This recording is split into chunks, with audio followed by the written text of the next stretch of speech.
नमस्कार आप सभी का जीएस मैग्नेट के इस यूट्यूब प्लेटफॉर्म पे। तो साथियों, बात करेंगे जो 2023 यानी कि आपका जो यह साल गोल्डन साल है और इस साल में बहुत बम्पर भर्ती आपको बिहार पुलिस में देखने को मिलने वाला है। यानी कि बिहार पुलिस में बम्पर भर्ती होने वाली है, जिसमें कुल पदों की संख्या 21,391 रहने वाला है। और यह आज तक के इतिहास में इतनी बड़ी संख्या में कभी भी बिहार पुलिस विभाग में वैकेंसी नहीं आई हुई है। और ध्यान रखिए, यह वैकेंसी का जो नोटिफिकेशन है यह CSBC के ऑफिशियल वेबसाइट पे आपके इसी मंथ जून में देखने को मिलेगा। यानी कि नोटिफिकेशन 21,391 पद बिहार पुलिस के लिए। ठीक है, तो इस एग्ज़ाम को क्रैक करने के लिए आप सभी को पता होगा कि किसी भी एग्ज़ाम को पास करने के लिए उस एग्ज़ाम का सिलेबस का ज्ञान आपके पास होना चाहिए। तो आज के इस वीडियो में हम लोग इसी भर्ती को लेकर के संपूर्ण सिलेबस के बारे में हम लोग चर्चा करेंगे। यानी कि सिलेबस को हम लोग समझ लेंगे कि आपको बिहार पुलिस परीक्षा को पास करने के लिए कौन कौन से सिलेबस के किस किस के टॉपिक को आपको पढ़ना है। यानी कि जो सब्जेक्ट है उस सब्जेक्ट के कौन कौन से टॉपिक को आपको पढ़ना है और किस टॉपिक को आपको छोड़ देना है, और आज तक किस किस टॉपिक से आपके प्रश्न पूछे गए हैं, इन सारे चीज़ों को हम लोग इस वीडियो में कवर करेंगे। आप सभी को पता होगा कि बिहार पुलिस का जो सिलेबस है अपने आप में बहुत बड़ा सिलेबस है। अगर आप सभी लोग सटीक टॉपिक और सटीक सब्जेक्ट के साथ आप लोग अगर पढ़ाई नहीं करते हैं तो पढ़ते रह जाइएगा, रिजल्ट आपसे नहीं होगा। ठीक है, तो यह वीडियो आपके लिए वही सिलेबस का एक एक चीज़ समझाने वाला है। इस वीडियो के माध्यम से हम आपको एक एक चीज़ समझाएंगे जिससे आपका कम सिलेबस में आपका सिलेक्शन फाइनल हो जाएगा। ठीक है, तो आप सभी लोगों से रिक्वेस्ट है कि इस वीडियो के साथ आप सभी लोग शुरू से अंत तक बने रहिए और एक एक चीज़ को आप लोग समझ जाइए। और देखिए, अभी तक आप सभी चैनल पर नए हैं और सब्सक्राइब नहीं किए हैं तो सब्सक्राइब तो ज़रूर कर दीजिए, ताकि प्रैक्टिस सेट आपको इस पे बिहार पुलिस का पैड बैच का फ्री ऑफ कॉस्ट मिलेगा और हर एक अपडेट आपको बिहार पुलिस से मिलता रहेगा इस चैनल पे। ठीक है, तो चलिए आते हैं अपने हम लोग मेन मुद्दे पे। और मेन मुद्दे पर आते हैं और बात करते हैं कि जो आपका इतिहास का सिलेबस है, यानी कि आपका प्राचीन भारत, मध्यकालीन भारत और आधुनिक भारत, इन तीनों इतिहास को मिलाकर के आपको कौन कौन से टॉपिक को तैयार कर लेना है, पढ़ लेना है। इसके साथ साथ भूगोल के टॉपिकों को हम लोग बात करेंगे और पॉलिटी के टॉपिक के बात करेंगे, स्टैटिक जीके के कुछ टॉपिक के बात करेंगे जिससे आज तक आपके एग्जाम में प्रश्न पूछे गए हैं, और साइंस के टॉपिक जिसमें आपको फिजिक्स, केमिस्ट्री और बायोलॉजी पढ़ना होता है। इन सारे चीज़ों को हम लोग चलिए समझ लेते हैं। तो चलिए देख लेते हैं सबसे पहले इतिहास को लेकर। इतिहास को ही इंग्लिश में हिस्ट्री कहा जाता है और आपके एग्जाम में इतिहास से प्रश्न पूछे जाते हैं। और जब भी प्रश्न पूछे जाते हैं तो इतिहास से 3 पार्ट बना करके आपसे बोर्ड प्रश्न पूछता है। यानी कि एक को प्राचीन भारत कहा जाता है, प्राचीन भारत का इतिहास, एक को मध्यकालीन भारत का इतिहास कहा जाता है, एक को आधुनिक भारत का इतिहास कहा जाता है। इन तीनों पार्ट के जो इतिहास हैं इनसे प्रश्न आज तक पूछे गए हैं और अपने आप में ये बहुत बड़ा यानी कि टॉपिक लेकर के बैठा है। लेकिन हम लोग इस वीडियो के माध्यम से उन सारे टॉपिक को जानेंगे जो आज तक बिहार पुलिस आपसे प्रश्न पूछा है और आगे भी पूछेगा। तो एक एक करके हम लोग जान लेते हैं कि प्राचीन इतिहास में हमको कौन से टॉपिक को तैयार कर लेना है, मध्यकालीन में कौन सा कर लेना है और आधुनिक में कौन सा कर लेना है। और तीनों को मिला करके हम सबसे पहले एक टॉपिक बनाए हुए हैं जिसका नाम क्या है, भारत का ऐतिहासिक लड़ाइयाँ। यानी कि भारत के इतिहास में जितने भी ऐतिहासिक लड़ाई हुआ है, चाहे वो आपका पानीपत का प्रथम युद्ध हो, द्वितीय युद्ध हो, ठीक है ना, या आपका कर्नाटक का प्रथम युद्ध हो, द्वितीय हो, इन सारे जितने भी ऐतिहासिक लड़ाई है इनका डेट और किनके किनके बीच हुआ था आप सभी को ध्यान रखना है। तो पहला आप लोग अपने कॉपी में नोट कीजिएगा टॉपिक, भारत का ऐतिहासिक लड़ाइयाँ। ठीक है, ध्यान से समझ जाइए कि आपको आधुनिक इतिहास में कौन कौन से टॉपिक पढ़ना है और यही टॉपिक से आज तक प्रश्न पूछे गए हैं। तो पहला टॉपिक आपका है यूरोपीय कंपनी का भारत आगमन। आपको पता होगा 1498 में प्रथम यूरोपीय कंपनी यानी कि प्रथम यूरोप के लोग जो पुर्तगाल के लोग थे वही भारत के साथ व्यापार करने के लिए आए थे। तो उनके साथ साथ जितने भी यूरोपीय कंपनी भारत के साथ व्यापार करने के लिए आई थी उन सारे कंपनियों के बारे में आपको पढ़ना है। इसके साथ साथ आधुनिक इतिहास का यानी कि दूसरा जो टॉपिक है सिख और अंग्रेज के बारे में आप सभी को पढ़ना है। कौन कौन से लड़ाई हुआ था इनके बीच, कौन कौन से संधि हुआ था, इन सभी के बारे में आपको पढ़ना है। उसके बाद उत्तरकालीन मुगलों के बारे में पढ़ना है, यानी कि उत्तरकालीन जो मुगल हैं उनके मुगल के बारे में आपको अच्छे से डिटेल में पढ़ लेना है। अंग्रेजों द्वारा जो जो विद्रोह शुरू किया गया उन सारे विद्रोह के बारे में आपको पढ़ना है। 1857 की जो क्रांति है अपने आप में यह टॉपिक है, इस टॉपिक से हमेशा प्रश्न पूछे गए हैं। इस टॉपिक को आपको अच्छे से क्लियर करके जाना है। इसके साथ साथ स्वतंत्रता से संबंधित जितने भी आंदोलन हुए हैं उन सभी को आपको पढ़ना है, यानी कि स्वतंत्रता से संबंधित जो जो आंदोलन हुए हैं उस आंदोलन को आपको याद रखना है, डेट याद रखना है, ठीक है। और इसके बाद आपका जो आधुनिक इतिहास का अगला टॉपिक बनने वाला है वह भारत के महान शहीद यानी कि कौन कौन से व्यक्ति शहीद हुए हैं, जैसे चंद्रशेखर आजाद, सुभाष चंद्र बोस, खुदीराम बोस, ठीक है ना। तो इन शहीदों का नाम आपको ध्यान रखना है, ठीक है।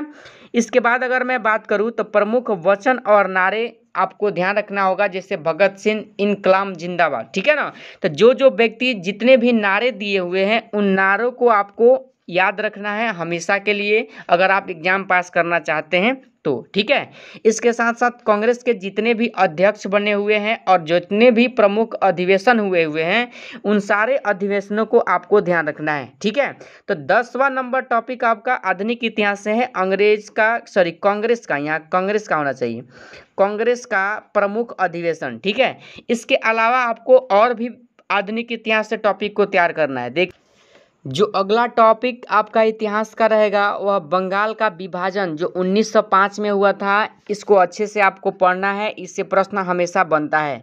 इसके बाद अगर मैं बात करूं तो सबसे ज़्यादा जो प्रश्न पूछे जाते हैं गांधी युग को आपको डिटेल में पढ़ के जाना है, जिसमें आपको चंपारण सत्याग्रह के बारे में पढ़ना है, खेड़ा सत्याग्रह के बारे में पढ़ना है, जालियांवाला बाग हत्याकांड के बारे में पढ़ना है, असहयोग आंदोलन के बारे में पढ़ना है, चोरा चोरी कांड के बारे में पढ़ना है, सविनय अवज्ञा आंदोलन के बारे में पढ़ना है, ठीक है ना, भारत छोड़ो आंदोलन, माउंटबेटन योजना के बारे में पढ़ना है, बारदौली सत्याग्रह के बारे में पढ़ना है, साइमन कमीशन के बारे में पढ़ना है।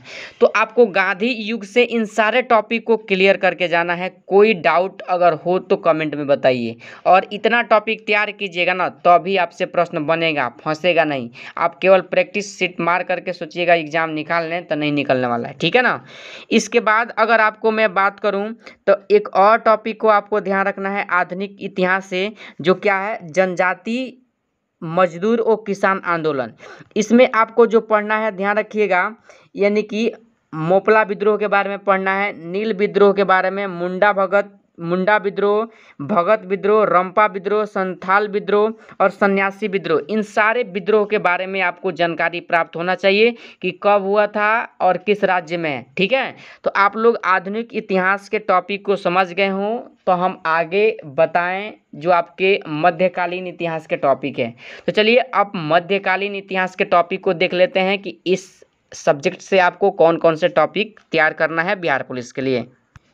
चलिए अगर मध्यकालीन इतिहास के टॉपिक का बात किया जाए तो ध्यान रखिएगा अरबों का आक्रमण, जो अरब वाले आक्रमण किए हुए थे भारत पर लूटपाट करने के लिए, जो 712 ईस्वी में सबसे पहले मोहम्मद बिन कासिम ने आक्रमण किया था। तो इन अरबों के लोगों के बारे में पढ़ लेना है कि कौन कौन से आक्रमण कहाँ पर किए, भारत में किस राज्य में किए, कौन से मंदिर को लूटे हैं कि नहीं, इन सभी चीज़ों के बारे में आपको पढ़ना है। सीधा सीधा अगर बात किया जाए तो अरबों का भारत पर आक्रमण आपको पढ़ना है, ठीक है। इसके बाद दिल्ली सल्तनत से प्रश्न पूछे जा सकते हैं, पूछे गए हैं कभी कभी, तो दिल्ली सल्तनत के बारे में आपको पढ़ लेना है। उसके बाद मुगल काल के बारे में पढ़ना है, जो पानीपत का प्रथम युद्ध 1526 में इब्राहिम लोदी और बाबर के बीच होता है और इब्राहिम लोदी की हार होती है और 1526 से भारत में मुगल काल की शुरुआत होता है। तो इन मुगलों के बारे में आपको अच्छे से पढ़ लेना है, ठीक है। इसके बाद बात किया जाए तो विजयनगर साम्राज्य के बारे में आपको पढ़ना है, याद रखिएगा। किसके बारे में पढ़ना है? विजयनगर साम्राज्य के बारे में आपको पढ़ना है। बस आप लोग मध्यकालीन से इन्हीं 4 टॉपिक को कंप्लीट कर लीजिएगा, आपसे प्रश्न बन जाएगा। इससे ज़्यादा आपके बिहार पुलिस में प्रश्न नहीं जाने वाला है। तो मध्यकालीन इतिहास से इन 4 टॉपिक को आपको हर हाल में कंप्लीट करना है। अब लास्ट जो बचा है आपका प्राचीन इतिहास, तो देख लीजिए प्राचीन इतिहास से आपको कौन कौन से टॉपिक तैयार करना है जिससे आज तक आपके बिहार पुलिस में प्रश्न पूछे गए हैं और आगे भी पूछे जाएंगे। ठीक है, तो आप लोग लिखिए, अगला जो आपका टॉपिक रहेगा प्राचीन इतिहास से उसे आपको कंप्लीट करना है। उसका नाम क्या है? तो वैदिक सभ्यता के बारे में आपको पढ़ना है। किसके बारे में पढ़ना है? वैदिक सभ्यता के बारे में पढ़ना है।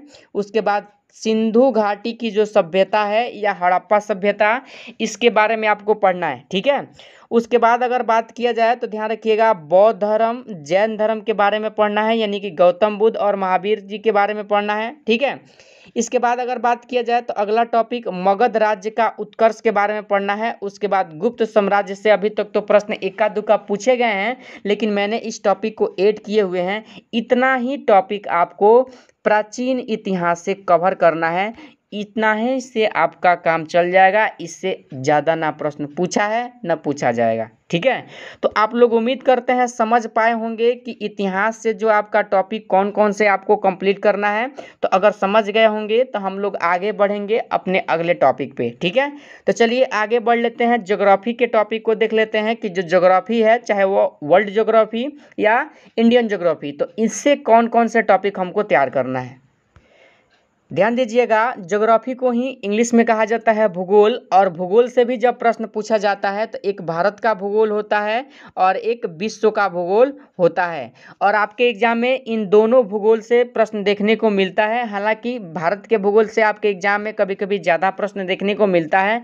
तो हम लोग जान लेते हैं सबसे पहले विश्व भूगोल जो है आपका, विश्व भूगोल से कौन कौन से टॉपिक तैयार करना है, पढ़ना है। ठीक है, तो सबसे पहले टॉपिक का अगर बात करें तो सौरमंडल आपको अच्छे से पढ़ना है। ठीक है, और सौरमंडल के बाद अगर मैं बात करूं तो पृथ्वी की आंतरिक संरचना के बारे में आपको पढ़ना है। वर्ल्ड ज्योग्राफी से यह आपका टॉपिक है दूसरा। ठीक है, अगर तीसरे टॉपिक की तरफ अगर हम बढ़ें तो ध्यान दीजिएगा, तीसरा टॉपिक है महाद्वीप के बारे में पढ़ना है कि कौन से महाद्वीप किस देश में है। ठीक है, इसके साथ साथ आपका चौथा टॉपिक बन जाएगा प्रमुख फसल, आपको पढ़ना है विश्व लेवल पे। ठीक है, भारत लेवल पे नहीं, भारत लेवल पे तो पढ़ना ही है, विश्व लेवल पे भी आपको प्रमुख फसल पढ़ना है। और जनजाति पढ़ना है विश्व लेवल पे ही, और भारत के ही जनजाति भारत के लेवल पे ही पढ़ेंगे, लेकिन विश्व लेवल पे भी जनजाति से प्रश्न आपके पूछे जाते हैं। इसके साथ अगर मैं बात करूं तो महासागर के बारे में आपसे प्रश्न पूछे जाते हैं। महासागर को आपको अच्छे से क्लियर करना है, और विश्व के नहर के बारे में आपको जानकारी प्राप्त होना चाहिए। इस टॉपिक को आपको क्लियर करना है। ठीक है, इसके साथ साथ मैं अगर बात करूं तो ध्यान दीजिएगा, नदियों के किनारे बसे शहर विश्व लेवल पर, भारत के लेवल पे भी पूछे जाते हैं। विश्व लेवल पर जो आपका 8वां टॉपिक होगा वर्ल्ड ज्योग्राफी का, वह नदियों के किनारे बसे शहर कौन कौन से हैं, इस बात को आप लोग ध्यान रखिएगा और इस टॉपिक को आपको क्लियर करना है। आपको कोई दिक्कत नहीं होगा एग्जाम में अगर टॉपिक क्लियर कर लेते हैं। इसके अलावा भी कुछ ऐसे टॉपिक है जिसको आपको पढ़ के ही जाना है एग्जाम में, देख लीजिए आप लोग। कुछ और टॉपिक है वर्ल्ड ज्योग्राफी के, यानी कि भूकंप को आपको अच्छे से क्लियर करना है, वायुमंडल को पढ़ना है, विश्व के प्रमुख जल संधि के बारे में आपको ज्ञान रखना है, याद रखना है आपको, और विश्व की प्रमुख नदी और पठार के बारे में आपको अच्छे से पढ़ के जाना है। तो यह रहा आपका वर्ल्ड ज्योग्राफी का टॉपिक जो आपको कंप्लीट करके ही एग्जाम में जाना है। अब बात कर लेते हैं भारत का भूगोल, यानी कि इंडियन ज्योग्राफी से किस किस टॉपिक से प्रश्न आज तक पूछे गए हैं और आगे पूछे जाएंगे। तो ध्यान दीजिएगा, तो इंडियन ज्योग्राफी से जो प्रश्न पूछे जाते हैं जिस टॉपिक से, उसमें आपको भारत के भौतिक स्वरूप वाले जो टॉपिक है फर्स्ट चैप्टर, इसको आपको अच्छे से क्लियर करना है। इसके साथ साथ बिहार के जीके, यानी कि बिहार से संबंधित जो कुछ भूगोल के टॉपिक है, मैं अलग वीडियो में आपको बता दूंगा, नहीं तो वीडियो लॉन्ग हो जाएगा। तो बिहार से भी प्रश्न आपको पूछे जाते हैं।